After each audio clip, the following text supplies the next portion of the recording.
Everyone, मैं chapter 1 class 12 physics का मैं एक बैक एक्सरसाइज क्वेश्चन डिस्कस कर रहा हूँ एनसीईआरटी का, जिसमें से मैंने कुछ क्वेश्चन डिस्कस कर लिया है। नेक्स्ट क्वेश्चन आपके सामने बच्चा यहाँ पर two insulated charge copper spheres A and B have their centers separated by a distance of 50 centimeter. What is the mutual force of electrostatic repulsion if the charge on each sphere is 6.5 into 10 power minus 7 coulomb and the radii of the A and B are negligible compared to the distance of separation. यानी कि बच्चा जो दोनों sphere की radii है distance comparison क्या है, बहुत ही कम है। What is the force of repulsion if each sphere charge double and the above amount and the distance between them is half? बच्चा कह रहा है कि अगर चार्ज को क्या किया जाए, क्या कर दिया जा रहा है, डबल कर दिया जाए और डिस्टेंस क्या किया जाए, हाफ कर दिया जाए, उसमें फोर्स ऑफ रिपल्सन क्या होगा दोनों। तो पहला पहला पॉइंट डिस्कशन करने जा रहे हैं यहाँ पर, ये पार्ट का बच्चा यहाँ पर क्वेश्चन कह रहा है टू इंसुलेट वर्क। जैसे सपोज यहाँ पे एक छोटा छोटा यहाँ पे मैं स्फीयर बना रहा हूँ, एक ए है एक बी है and distance between them is 50 centimetre. कितना बच्चा यहाँ पर 50 सेंटीमीटर। तो 50 सेंटीमीटर को मैं लिखूंगा 10⁻² मीटर में। सेंटीमीटर को मैं किसमें कन्वर्ट कर दिया, मीटर में कन्वर्ट कर दिया। और दोनों के जो चार्ज बच्चा यहाँ पर क्यू ए बराबर क्यू बी इक्वल टू, दोनों के चार्ज कितना बच्चा 6.5 इंटू 10⁻⁷ कूलम। ठीक है। अब इसके से पूछ रहा पहले पार्ट में कि what is the force of repulsion, कहाँ गया, यहाँ पे क्वेश्चन पूछ रहा बच्चा what is the mutual force of electrostatic repulsion if the charge इतना। तो अकॉर्डिंग टू कूलम्स लॉ हमने बताया था एफ इक्वल टू क्या होता है बच्चा, के Q1 Q2 upon are square होता है, राइट। अब देखो यहाँ पे देखो चार्जेस दिया है, डिस्टेंस दिया हुआ है, तो put these values. F equal to बच्चा और के की वैल्यू हमें यहाँ पे क्या लेना है बच्चा, 9 इंटू 10⁻⁹। ये वैल्यू लर्न होनी चाहिए आपको, ठीक है, किसी भी तरीके से। 9 10⁻⁹ हो जाएगा ये, इंटू Q1 की वैल्यू कितना हो जाएगा बच्चा 6.5 into 10⁻⁷ into 6.5 into 10⁻⁷, okay, divided by बच्चा कितने से, आर स्क्वायर है, तो ये क्या हो जाएगा डिस्टेंस का होल स्क्वायर हो जाएगा, होल स्क्वायर। अब देखो इसमें से कुछ कट रहा है, नहीं कट रहा है अभी।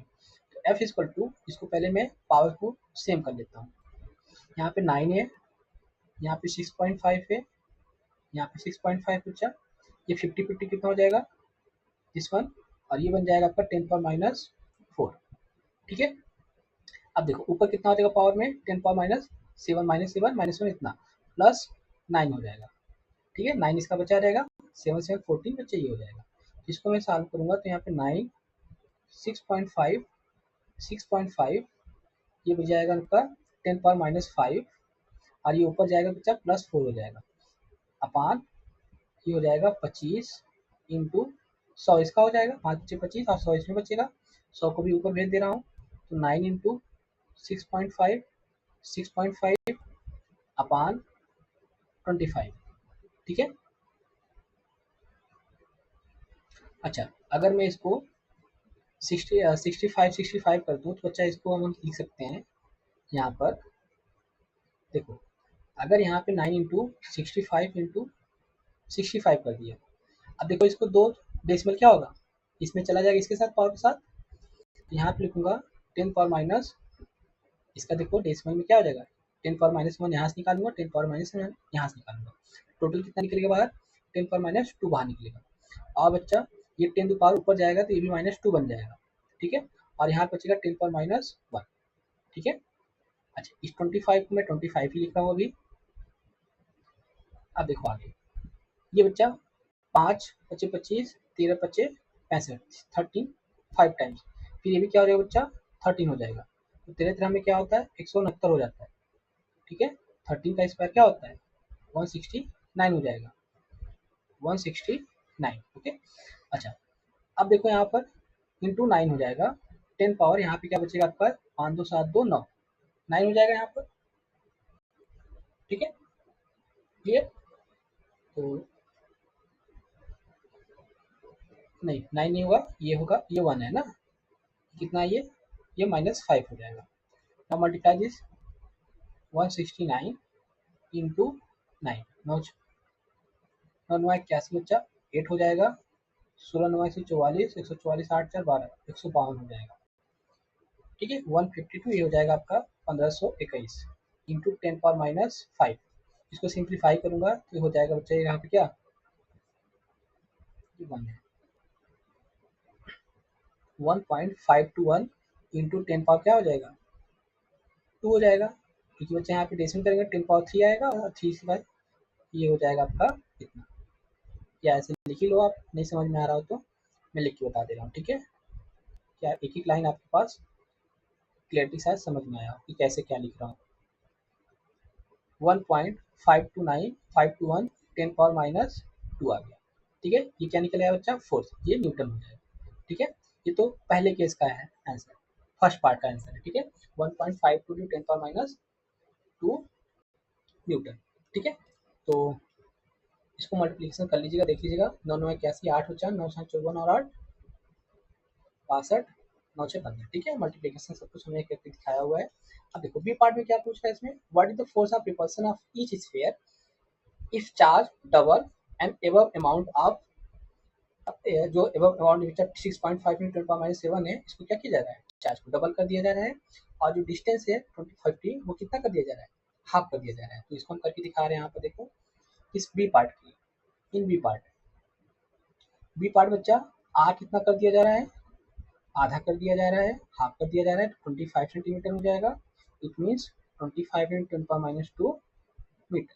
ओके, अब जो चार्ज है बच्चा, चार्ज को क्या किया जा रहा है, डबल कर दिया जा रहा है, Q A equal to Q B becomes 6.5 × 2 × 10⁻⁷।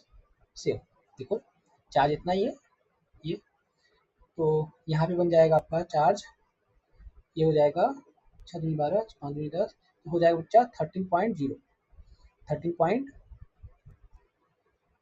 क्या बन जाएगा यहाँ पर, 0 बन जाएगा, ये बन जाएगा आपका -7 कूलाम हो जाएगा। ठीक है, अब फिर से अब कह रहा है, अब इस केस में जो इलेक्ट्रोस्टैटिक फोर्स होगा कितना होगा, in this case what is the force of repulsion, यानी कि रिपल्सिव फोर्स कितना हो जाएगा। तो यहाँ पे जाएगा बच्चा के, यहाँ पे डैश बोल दे रहा हूँ, Q A dash Q B dash upon R dash square. तो इस केस में बच्चा 9 × 10⁻⁹, ये तो वही रहना है, ये तो चेंज होगा नहीं। अब क्यू इक्वल कितना रखेंगे हम यहाँ पर, 13 × 30, ये कितना हो जाएगा बच्चा, -7 -7 2 टाइम्स हो जाएगा, माइनस का 14 हो जाएगा। ठीक है, अपॉन आर स्क्वायर कितना रखेंगे बच्चा यहाँ पर, 25 × 10⁻² है बच्चा, तो यहाँ पे 10⁻⁴ हो जाएगा। ओके, अब यहाँ पर तो आपको डाउट नहीं होना चाहिए। अब देखो, अब इस केस में देखो कुछ कटेगा भी नहीं कट रहा है ना, तो इसको मैं कैसे कट करूँगा, देखो यहाँ पे मैं मल्टीप्लिकेशन करके दिखा रहा हूँ आपको। इसको पहले सिंप्लीफाई कर लेते हैं, इसको 9 × 169, 13 × 13 169 हो जाएगा, और ये बन जाएगा आपका, ये हो जाएगा 9 × 10⁻⁻5 हो जाएगा, 9 5 14, फिर ऊपर जाएगा बच्चा, ये कितना हो जाएगा, यानी 10⁻⁻1 बचेगा। ठीक है, ये कैसे कर दिया बच्चा, यहाँ पे -14 है, यहाँ पे 9 है, कितना हो जाएगा 10⁻⁵ हो जाएगा, 9 5 14, 10⁻⁻ कितना हो जाएगा यहाँ पर 10⁻⁵, और यहाँ पे कितना बच रहा है 10⁻⁴। जब इसको ले जाऊंगा 10⁻⁻1 बचेगा, इस तरीके से यहाँ लिखा हूँ डायरेक्ट। ठीक है, आपको समझ में आना चाहिए, बेसिक है। अब देखो अपान कितना है यहाँ पर, अपान 25 × 25। ओके, तो अगर मैं इसको डिवाइड करूँगा यहाँ पर, देखो देखो डिवाइड कर रहा हूँ, कितना मुझे मिल रहा है यहाँ पर, ये मिल रहा है आपका 9 × 169, 9 × 169 बच्चा आ जाएगा आपका 1521, कितना 1521 ऊपर आ रहा है, अपान 625 इंटू 10⁻⁻1, इसको डिवाइड कर लेते हैं, 1521 डिवाइडेड बाई कितना 625, तो आ रहा है बच्चा 2.43 आ रहा है, कितना 2.4336 आ रहा है। ठीक है, 2.43 ये वैल्यू निकल के आएगा 2.43 इंटू 10 पावर कितना -1। इसको फिर से सिंप्लीफाई करूंगा तो बच्चे ये हो जाएगा 2.243, ये एफ डैश निकल आएगा, इसको मैं एफ डैश बोल दे रहा हूँ। ठीक है, न्यूटन। तो जब मैं बच्चा क्या किया, दोनों पे चार्ज में बढ़ा दिया, चार्ज की वैल्यू डबल कर दिया, डिस्टेंस कम कर दिया, उसमें फोर्स ऑफ अट्रैक्शन क्या कितना हो जा रहा है, 243 न्यूटन हो जा रहा है। वही बच्चा यहाँ पे फोर्स ऑफ अट्रैक्शन कितना हो रहा है, यहाँ पे फोर्स ऑफ अट्रैक्शन कितना हो रहा है, देखो यहाँ पे बच्चा फोर्स ऑफ अट्रैक्शन हो रहा है आपका ये 1.521 10⁻²। अगर इसको भी अगर डेसिमल में चेंज करूंगा तो मुझे दिख रहा है आपको यहाँ पे कितना हो जाएगा 0.1521 न्यूटन।